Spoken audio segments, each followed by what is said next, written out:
This lesson is titled, The Purpose of Philosophy.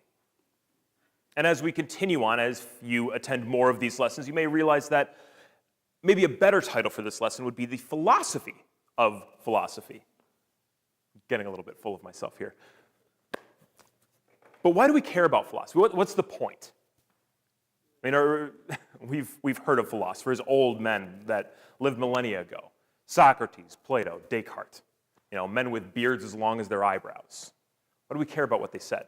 I mean, Socrates was known for asking very obnoxious questions and being just a pain to be around. Very argumentative. As soon as someone says something, he's immediately got a question to try and prove them wrong. Why do we want to talk about a guy like that? Well, I'll answer your question, as philosophers do, with a concept. Not a real answer, but a concept. And this concept, I'm actually very fond of it. You may have heard of it before. It's called Sonder. Most people don't know the actual word for it. They know the meaning of it. But a lot of people have never heard of this. Sonder is the particular experience of realizing that every single person that you interact with, that you see, that you hear, every person you've ever met or ever will meet is living a life as interesting, as complex, as intricate as your own. Look around this room. We've got a bunch of people in here who have all lived the past 24 hours. I don't think there's anyone here who's younger than 24 hours. I mean, Mom, but everyone here has lived the past 24 hours. What has their experience been like? I imagine most of us have slept for some amount of that time. Maybe some of us have not. Maybe some of us have slept 5 hours, 8 hours, 10 hours. Maybe some of us have gone to work. Maybe some of us are retired. Maybe some of us have gone to school. Think about it. How many people do you interact with that are living a life that is so similar in certain ways to yours, yet so different? Think about the things that you think. Maybe in the past 24 hours, you've had a life-changing experience. Maybe someone else here has, and you've just had a boring, regular day. It's entirely possible. It happens most of the time. What about people living in the past? Well, not currently living in the past. I mean people who are dead now, but were at one point alive, right? There were people before us. I've read about them. I think the things that I've read are true. Do you think that they had similar feelings to you? Do you think they lived similar lives? Think about your beliefs. Things that you think are right. Things you think are true. The things that you expect to have. Right? I mean, there's certain expectations that are fairly unreasonable. I can't exactly expect that I'll get paid $1 million next year, but I believe I can expect to be treated fairly, that if I have $10 in my wallet, that I can exchange that for goods and services and not be told no just because I have this weird-looking hair. I expect to be treated in a certain way. I expect that I have air to breathe, I have various things, I have certain wants. I'd like to have a home, I'd like to have friends, I'd like to have food in my stomach. I imagine that all of you would not find my expectations incomprehensible. I think we would find that they're very familiar. I think if we looked at the people in the past, people in the 1700s, people in the 1000s, people in the BC eras, we wouldn't find that they're so different from us, that their expectations are so different from ours. I mean, I was just thinking about this today. I imagine that 13-year-old boys in ancient Greece probably made fart jokes. And they were probably just as funny then as they are now. So what do you believe? Do you think the earth is round? That's actually a funny story. The circumference of it was first calculated by an Indian physicist back in, I think, around 500 BC. It's a funny belief because more people alive today think that the earth is flat than ever in history. But yeah, absolutely. It's crazy. What do you think? You think the earth is round? Do you think that the earth revolves around the sun? I mean, for millennia, people thought that the entire universe revolved around the earth. They thought, well, I mean, we're here and we're a pretty big deal. The universe must go this way, right? What about God? Do you believe in God? Do you believe in the integrity of science? How about this one? Do you believe that you're a good person? Do you believe your beliefs are right? Now, that's a silly question. I mean, come on. Why would I believe my beliefs if they weren't right, right? I mean, only psychopaths and the very foolish and wicked believe beliefs intentionally knowing that they're wrong. What about people in the past? Do you think they believed their beliefs were right? Do you think they had less evidence than you? Do you think that for some reason your evidence is greater? That for some reason it just makes more sense? A book I really, I wouldn't say I like it, it's actually a very boring book, but it's a good philosophy book. The Brothers Karamazov. There's a character in the Brothers Karamazov that represents the human, the logical, the supremely reasonable. And he's an atheist. And his view of God is, you know what? People say that God is always right, that he's in control. And I don't believe in God, but even if I did believe he was real, I wouldn't want to worship him because if he's totally in control, then he's responsible for all this, and that's not good, so I wouldn't want to be around him. That was a conclusion that was made. That was a belief. People believed their beliefs with as much conviction, with as much feeling that they had enough evidence as you do. I'm sure that you all have more evidence. I mean, there are some ridiculous beliefs that people had in the past. I mean, people legitimately believed that every single disease was the gods plaguing us for being jerks. So sacrifice a goat and that'll make you better. Legitimately. Yes, we have more proof. We have more evidence. But how we feel about that evidence isn't really stronger. It isn't really that different. So if people in the past, if we apply that to Sonder, if we apply the way we feel about our beliefs to the people who have lived for centuries before us, and we think, well, they believed things that were ridiculous. And some of them didn't believe things that were so ridiculous. I mean, think about it. There are men who have died loving a woman so fully, believing she will never find another man, and her even saying, I will never find another man after you're gone. And that man has died, and maybe a year later, maybe 10 years later, she has moved on and found another man. He was wrong. There are soldiers who died in the Revolutionary War on both sides, believing that both they were right and that their country would win. There are English soldiers who died believing the UK will reign victorious, and they were wrong. Are you right? Are you sure? Are you sure that as much as you feel your beliefs, are you certain that that's enough? That's why we talk about philosophy. Because the reality is, we do all have certain expectations. We all have certain things that we want, and we can kind of sum all of that up in, we all want to be happy. There's no one around who doesn't want to be happy. Those people do not exist. A philosopher is someone who realizes that the only way to be happy is to adhere to truth. The only way to be truly happy is to hold fast to that truth. And they know two things for sure. They know that truth exists. They know that it's not just random. There's got to be something solid, something unchanging, unmoving, something that doesn't care what I think, what I believe. One of my favorite quotes from a movie is from The Matrix Reloaded. It's a quote from Morpheus. If you haven't seen the movie, that's okay. The quote will still mean something.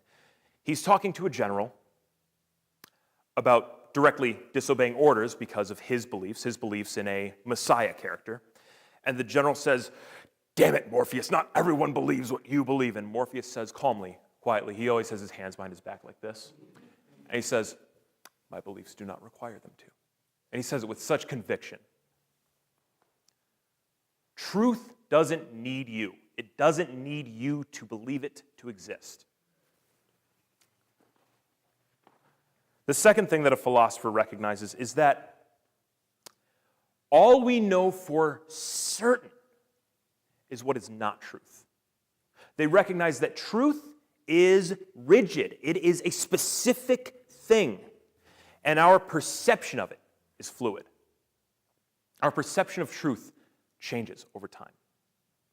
And all we know for sure is where truth is not. My goal here is to help all of you become philosophers, to learn what is not the truth, to learn that there is a truth, and to become closer to it, so that you can be happier. The etymology of philosophy is the love of wisdom. And I'll get more into what wisdom is later. But for now, there's really two purposes that philosophy serves. The first is a check. Like I mentioned right at the beginning, I should take a drink and put it down. Once I get started talking, I get lazy to stop. Like I mentioned at the beginning, most of the philosophers we hear about are from a very long time ago.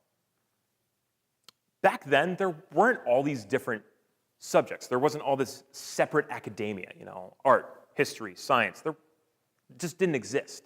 I mean, medicine started with basically Hippocrates, an ancient Greek physician who thought, you know what, I get it. You all think that it's the gods causing these plagues. Maybe there's a physical cause. Maybe if the plague-ridden dead bodies weren't just left in the streets, we wouldn't keep getting sick. All subjects began with philosophy. I mean, science, its initial name was natural philosophy. Isaac Newton wasn't alive that long ago. It was 1700s, 1800s. And when he wrote his books, it was natural philosophy. It wasn't science. Science is a very recent terminology. Everything started in philosophy. And then it grew its own little legs, ran off. Philosophy's job in academia is to check academia.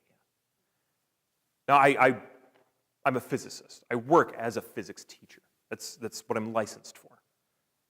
I tend to learn more about physics. I do physics research. And you would be surprised at how ridiculous some of the theories that are come up with are. Just how mind-bogglingly contradictory they are. Be amazed. And they get away with it because the everyday person has no idea, oh, you're quarks and spins of an electron. Great. Nope, I don't care. Don't even, just stop talking. It's easy to get away with very complex information.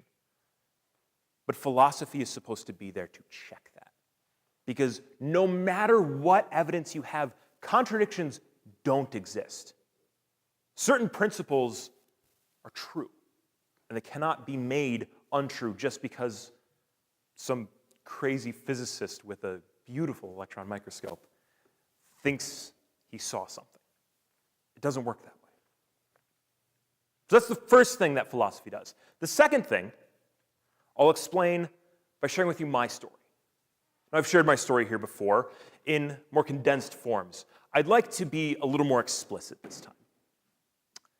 And by that I mean, it might sound like I'm bragging, but I promise I'm not. I am, definitely. I have always been smart. Like I said, it might sound like I promise. I've never had to try to learn complex information. It's never been that hard for me.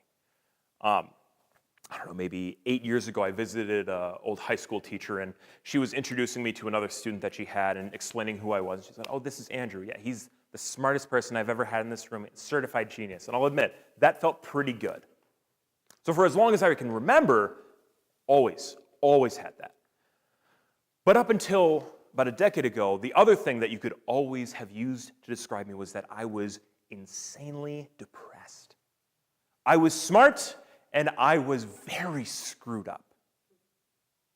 Some would say the two are correlated in many people, but regardless, I remember recently, in my birthday, 27th birthday, I shared with my mother that I feel younger than I ever have. And she started to cry, and she reminded me that when I was 7, I shared with her, I feel so old, like I'm going to die soon. Freaked her out.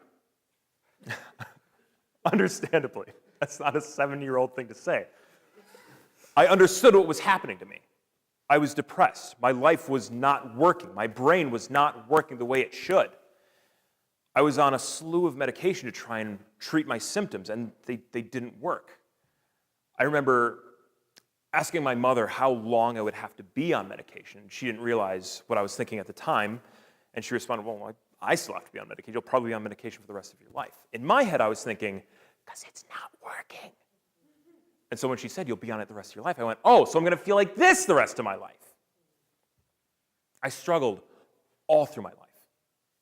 I was bullied in school to the point that I had to move schools for 7th grade. Then I moved back for 8th grade because the other school was really far from home, and that made me feel really sad. And in 8th grade, I dealt with extreme bullying.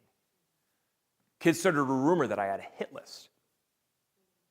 Then, I actually learned a new strategy for getting people to like me: fear. If they're scared of you, they won't be as mean to you. In 8th grade, I was sitting in the cafeteria. I was reading The Odyssey by Homer. Right. Smart.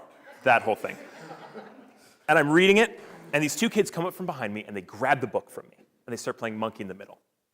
And me, being a very intelligent 8th grader, fell for it, and I was chasing the book back and forth for probably a solid 5 minutes, until one of them caught it wrong, and the cover rips off the book. And at that point, I stopped caring about the book, and I just care about revenge. And instead of chasing the book, I chase one of them. And if you don't know, that's how you win Monkey in the Middle. You don't chase the ball, you just beat the snot out of one of the kids, and the other one will drop the ball, and you can get it then. After these 2 kids leave, I sit back on the table with my broken book, and I cry.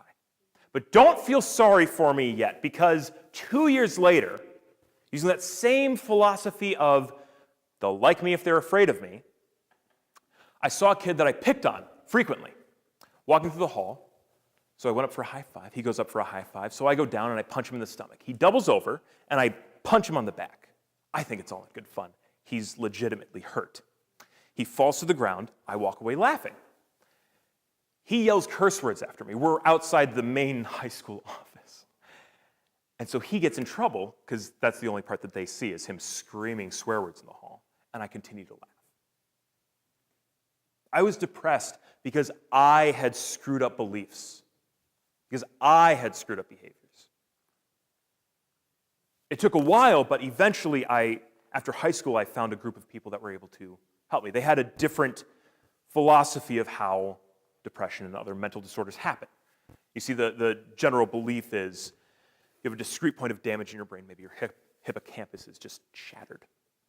And that causes a chemical imbalance, which causes an obscene behavior. Well, their philosophy was completely the opposite. It was that your beliefs result in behaviors, and your behaviors, much like the way you drive a car, can result in you damaging your brain. It's like someone who doesn't know how to drive stick shift, grinding the gears until they grind out the transmission. Thankfully, your brain fixes itself if you get your behaviors right. If you start driving the car right, it'll fix itself. And that's what I experienced. I began to get my behaviors right by getting my beliefs right. I learned that the magic words were not thank you and please. It was, I was wrong.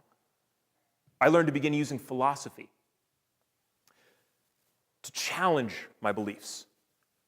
The same way that philosophy is used, should be used, to check other academics. I used philosophy to check my beliefs. And as an effect of that, my beliefs changed, and so did my behaviors. As my behaviors changed, I stopped having to deal with these mental health issues. I say stopped having to deal with because there isn't really a good way to describe this. There isn't medical terminology to say you have been cured of your mental disorder. The official word for it is in remission. It's the same way they describe cancer. If you are cured of cancer, you are in remission because it could come back. That's how they view it. Saying I'm cured of depression sounds like I've been to a Pentecostal church and they've laid hands on me and definitely gone. Saying I'm healed of depression is much worse. Saying I no longer need to take my meds sounds like, oh, he's just off his meds and he's about to crash. So I'll say it this way. I have been almost a decade without the necessity of medication. I have an official diagnosis from my doctor, and I haven't struggled with depression since then, since I began getting my beliefs right. So I changed my beliefs, and I became happier. So that's what the goal of this topic is. That's what the goal of these lessons really is to help share these different beliefs that I have found, different beliefs that others have had, so that you can begin to think in different ways. Think for yourself, challenge your own beliefs, figure out where you could be wrong, where truth might lie, so that you can become happier, so that you can have that check. So if you walk away from this with anything, it's that philosophy's purpose is, one, to check other academics, because people who are really smart are often really screwed up and really deceptive. They are really good at rationalizing bad ideas. Look at any lawyer. Well, not any lawyer. I'm sure there's good lawyers. The other purpose is to check yourself. And every philosopher knows two things: that there is a truth, that it does exist, it's the first, and that our job is to get closer to it. Not to find it, but to get closer to it. The next lesson will be on the philosophy of purpose. This was the purpose of philosophy. I'll flip it to the philosophy of purpose. It's probably the best topic you can cover in philosophy. It's fun, it's sexy, it's big picture, it's got lots of vision and pizzazz. So we'll do that one to draw people in so that after that I can do all the boring ones, and then people will stop showing up. But that's all I have for you. So thank you. It's been great. You guys are great. Do you have any questions? Good, I didn't want to answer them anyway.